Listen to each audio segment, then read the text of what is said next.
All right.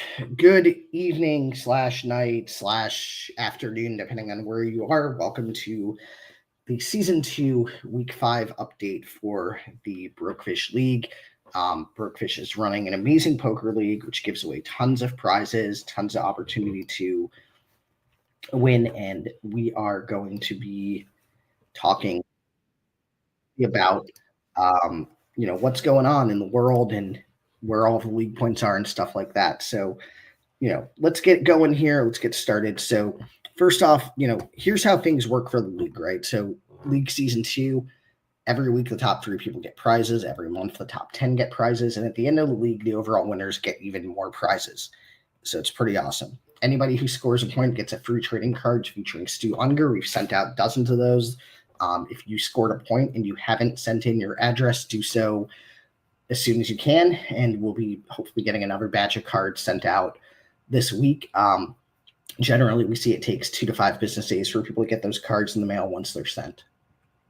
By the way, if you're also a point scorer, you get entry into a 3-roll tournament. So there's now weekly point scorer 3 rolls. You have to actually have scored a point to enter those, right? They're set up where once you go to register, it'll have to get approved, and basically the BrokeFish team checks to make sure that you have earned a point, and then lets you into those tournaments.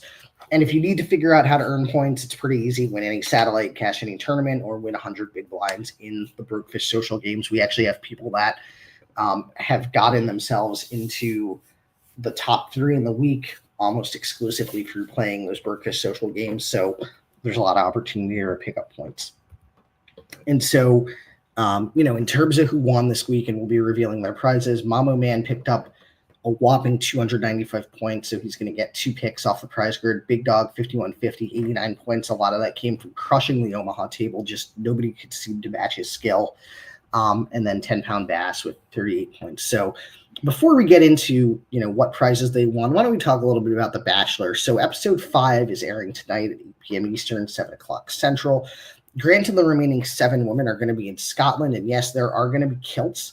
So you'll see Grant here pictured wearing a traditional Scottish kilt. Apparently, that's a big fashion thing for guys to wear in Scotland. Obviously, it's not so popular in the United States or really many other spots for gentlemen to wear kilts. But, one of the fun facts that we want to point out here, so there is a great professional wrestler by the name of Joe Hendry, and he is actually from Scotland as well. And they love this guy, whether it's in London, Paris, Tokyo, America, Canada, Scotland, or Mexico, they love him. And people really, really believe in Joe Hendry.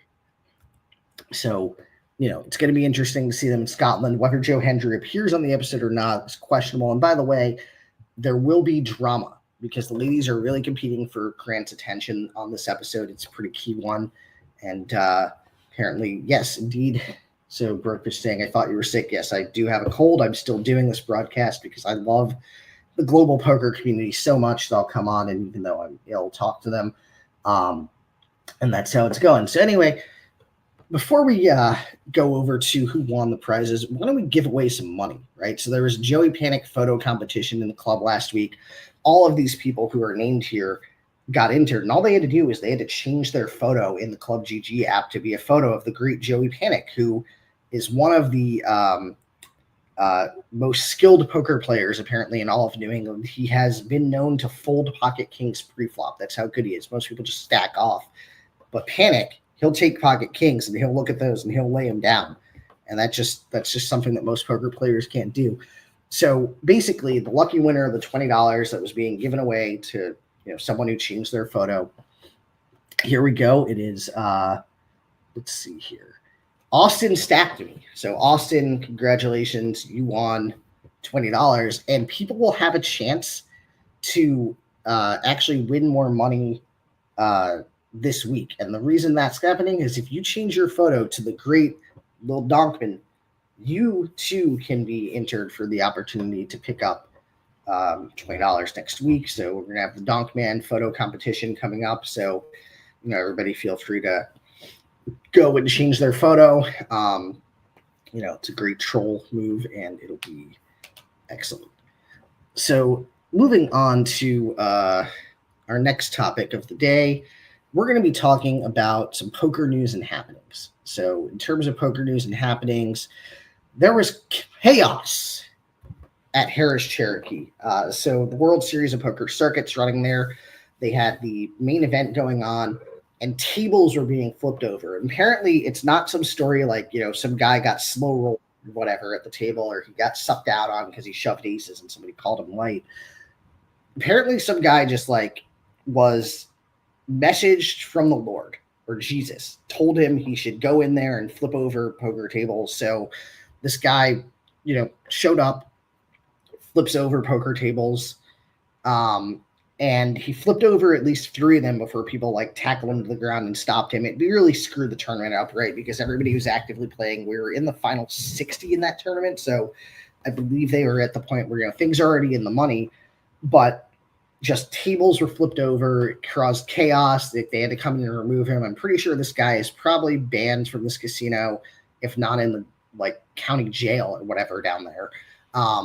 But they were thankfully able to go back, and utilizing cameras and stuff like that, they were able to reconstitute the stacks of the players and continue out on that tournament. So that was definitely a positive, but it's never good when people go on a crazy rampage in the poker room, flipping over tables. And even if you do get sucked out on, or some moron slow rolls you, you really shouldn't flip over the tables in the poker room, especially not during, if it's a cash game, fine, flip over the table. Nobody really cares. But in a serious tournament, you shouldn't do it. And actually, you really shouldn't do it in cash either, but it's probably more egregious in tournament play, since we're talking about something where people actually place and rank. So then, let's see here. So, by the way, if anyone's looking to play tonight, there is going to be PLO and Hold'em action starting around 6:25 p.m., so you can load up your chips, get ready. And if you're not in the club, it's easy to join, because all you've got to do is basically, reach out, sign up on Club GG. If you look for BrokeFish Poker and Reality Dating International in Facebook, you can find the group. There's tons of people that can vouch for, game quality and stuff like that. Load up and have some fun. So other poker news and happening that's coming up. So for those in New England, I know a lot of the club is in New England. There is a March 5th opening confirmed for the Nash that's in southern New Hampshire, in the town of Nashua, or city of Nashua, close to the Massachusetts state line. They are opening up a full-service casino. They're going to have apparently sports betting, electronic gaming, table games, poker, both cash games and tournament poker, and then also various dining options. So there's going to be some sort of premium steakhouse there. So it should be an interesting place to go. I'll definitely be checking it out once it opens, and hopefully when they announce their inaugural tournament, I'm going to go there and win that thing and win the trophy, but perhaps not. So let's see here. By the way, if anyone has questions, comments, feel free to put them in the chat, and we'll try to address some of those today. So moving on to our next topic. So the prize reveal, right? So we have the prize grid here, and as you can see, there are numerous prizes that were revealed. Some people won. Apparently I'm getting fired. Oh well. So we're going to need a new host for next week's stream. So if anybody wants to come on and discuss poker and reality dating, reach out to the chairman, and he'll probably try to offer you a job. But that said, we're going to reveal some prizes. So a lot of stuff already got revealed. Mambo Man, for example, won a full set of BrokeFish trading cards. Some people have won tournament entries and satellite tickets, cash game credits, etc. And we're going to actually reveal some more prizes. So four more prizes will get revealed on the grid. But before we do that, let's talk about an important topic. Who is making it to hometown dates on The Bachelor? And I think that these two ladies pictured here, right? So Juliana being one of them, who I've gone with on Fantasy Bachelor. I don't really see her not making it to the Final Four in the hometowns. And then I think Caroline is getting there as well. And I think we're going to see some conflict between these two women. Maybe they set them up on the 2-on-1 date. But which actually, given where we're at in the season, it's not likely unless it was on tonight's episode. Somehow they set them up on the 2-on-1. But if they make it down to hometowns, then, Grant gets to go meet their family, see their hometowns. Juliana's will actually be local to New England because it's going to be into she's from Newton, which is just west of the Boston area. So if you were, a player at like Encore, it's only like a half-hour drive. And yes, we did segue between some poker prize awards and back to The Bachelor. We've got to give our proper time to the reality dating scene, of course. By the way, let's see. And Joe Hendry is apparently. Oh, that's interesting. Yeah, that's a good idea. So Bruce says there should be a Slice versus Murphy heads up for rolls tournament or game or whatever. And I think that should happen. The only problem is I don't know if Paolino can afford to play. He might have already lost all his money at the 1-3 match the stack game today. And if he did, that's just too bad.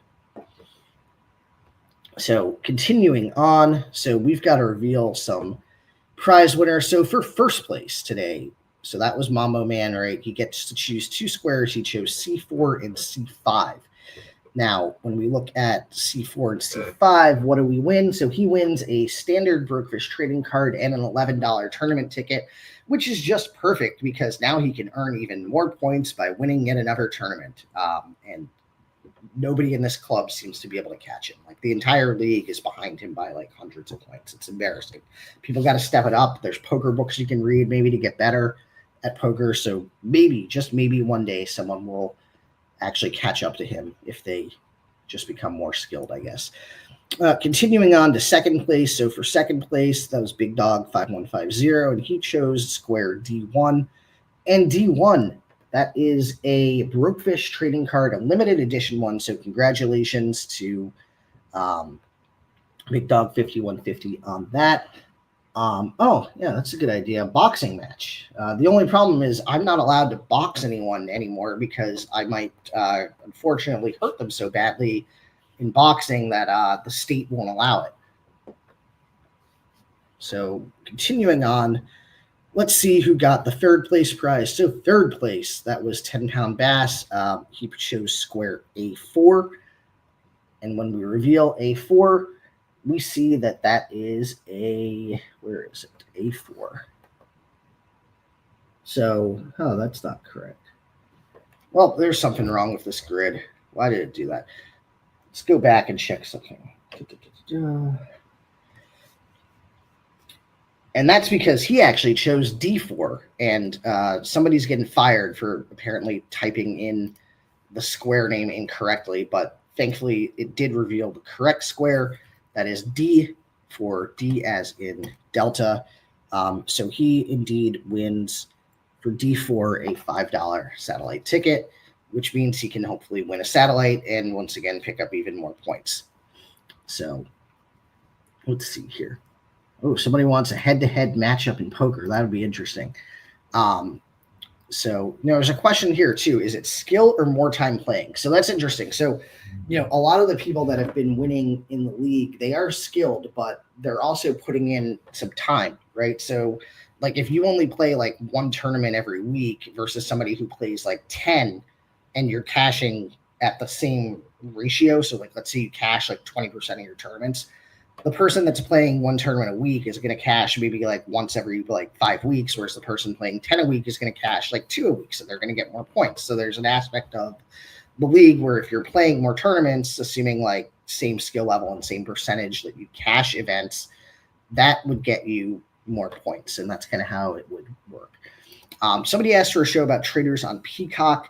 They're in season 3. So the traders is great. It's got a lot of people that were prior reality TV show stars. Actually, one of the former women that was on The Bachelor / Bachelorette is currently on Traders. She may have actually been eliminated. I'm not fully up to date, but that would be interesting. And hey, maybe, at some point we'll expand this group to discuss additional stuff like other non-reality dating shows. So continuing on, let's see here. So any questions, anyone? Because we actually got through the agenda we had to cover, and we've got about 9 minutes before the NLH and Omaha games are going to get going. So this should be interesting. So let's see here. Oh, we have one question. I've been told to banish Joe Hendry from the stream. Apparently he's a major troll, so nobody likes him. They don't want him around. What a shame. If only he stopped trolling and put his effort into something useful. And then we've got a question about reverse implied odds, right? So reverse implied odds, and I actually did an entire seminar on this, but reverse implied odds essentially are a measure of the amount of money that you stand to lose.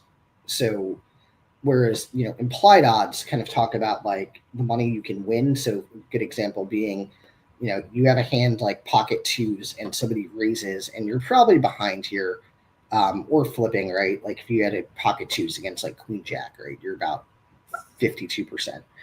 So let's say, you are looking at implied odds, right? Where if you have this hand and you hit, you can just, win a bunch of money, right? So let's say like, you're playing like 300 big blinds deep. And if somebody is raising with a hand like queens and they get the overpair, they're just never folding. So you have not direct odds to call for hitting a set. You're getting what's called implied odds, because if you hit your set, it's sort of implied that you're probably getting paid off additional money. So reverse implied odds comes into play where you've got the situation in which, you call and you hit something or whatever. And in the terms of the reverse implied odds, it's again how much you can lose. So a good example of this would be like, you do make that call with pocket twos and the person had kings and the flop comes down and it's like jack 7-3 rainbow. And, you put your money in and then a queen comes on the turn. Well, are you going to be able to fold if the guy jams that turn? And if you can't fold, you've got high reverse implied odds. So if you're covered, then your reverse implied odds are like 100%. So that's pretty much going to be the situation there. So then let me see here. There we go. So any other questions that anyone's got? Let's see. Do you think a guy who won a couple nights in micros determines he's a good player? So, it's difficult to gauge if somebody is a winning player by only seeing a limited amount of play. But given the situation where, somebody plays, let's say PLO, and they do very well and they pick up hundreds of big blinds, they're probably somewhat know what they're doing. So there's that. So let's see here. So Cult Friction asks, is Underdog the Joe Hendry name? Yes, indeed he is. However, he's now banned from the stream for whatever transgressions he had. Actually, the list of transgressions is ridiculously long. But yes, we do still love Joe Hendry. He is loved from, I believe, London, Paris, Tokyo, America, Scotland, Canada, and Mexico. Not sure about the other places outside of those 7. It's kind of weird that they love him in France. Well, in Paris, they love him, but then they don't love him in like Marseille or Nice. I don't know what's going on. But that's kind of the situation with Joe Hendry. So anyone have any final questions before we wrap up? Somebody wanted to know who is the best looking player in BrokeFish and why is it Dylan Vaughn? It could be, but I actually think we have a couple better looking players. There's one guy who was apparently from Scotland and he always seemed to show up shirtless and wearing a title belt. Oh, wait, that guy got banned. All right, never mind. Yep, so then Dylan, you're winning. Oh, well. All right, so let's see here. So, so here we go. So Underdog is Tone, Slice is Johan Blue, Slice is also Underdog. So the person who has the username Underdog PKR on Club GG, that is Chris Paolino, a.k.a. Slice. Paolino decided he was going to try to impersonate this guy named Antonio, who actually runs a brand called Underdog Poker. They make like hats, they make t-shirts. I've got a hat myself too. So Antonio is a good guy, honorable poker player. Problem is that Paolino is jealous of him because, again, he's a nicer person. He's more liked. He is able to, win at poker. And there's not a lot of people that want him dead. Right? Like with Paolino, there's people that actually genuinely like want to beat the guy up and want him dead.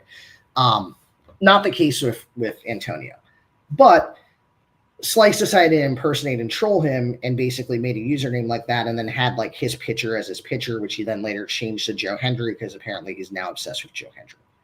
And yes, Slice basically stalks the guy.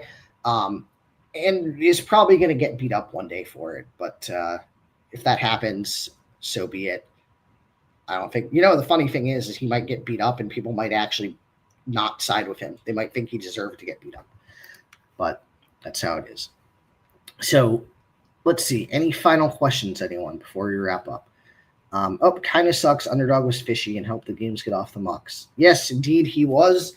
He was a very exploitable player because he used to do a lot of things that were bad. Like he would fire in huge bets that are only getting called by better. So you could sit back and just wait till he did that. And then when you actually had a strong hand, call him and like win a ton of chips, because he would do stuff like bet 270 big blinds and do a 25 big blind pot. So when you flop top set on like a rainbow board where there's no possible straight, then yeah, you can call it off. And if you held, you would win a bunch of money off him. All right. And then according to BrokeFish, he's actually a good player when he's not having a mental breakdown. I question that, but he's not the biggest donkey out there. Speaking of which, donkeys. If you are looking for the opportunity to play poker with donkeys and you're not playing online on Club GG, check out BrokeFish Poker and Reality Dating International on Facebook, and you can find out the opportunity to play against some players that could be spoken to as donkeys, but also a few that are actually skilled. Let's see here. Has Joe Hendry ever been in the chat? So the real Joe Hendry, like the actual Scottish wrestler guy, no. A guy impersonating him, yes.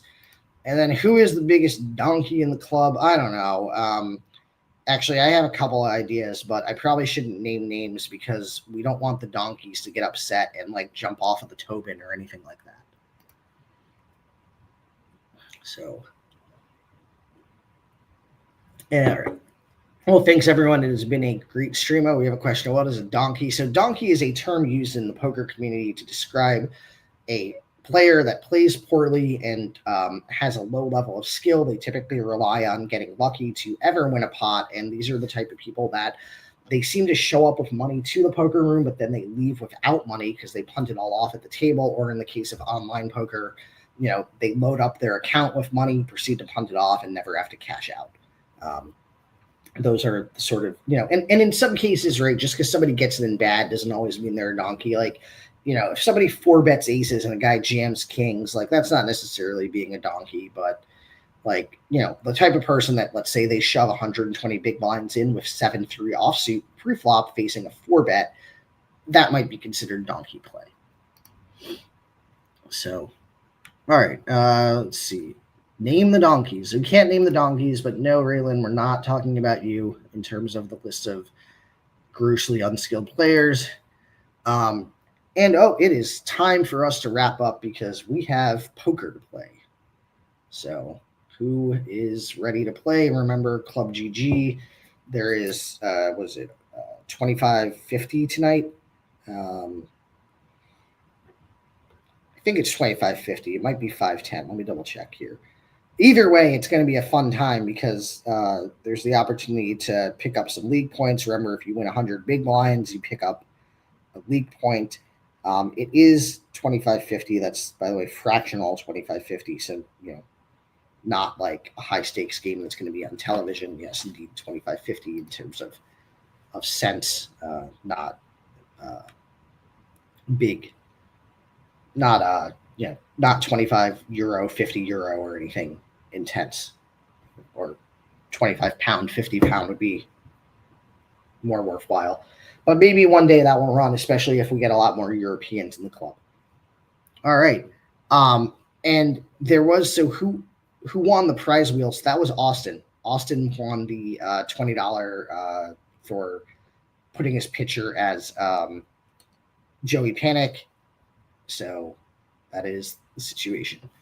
All right, everybody, have a good evening and enjoy playing at the tables.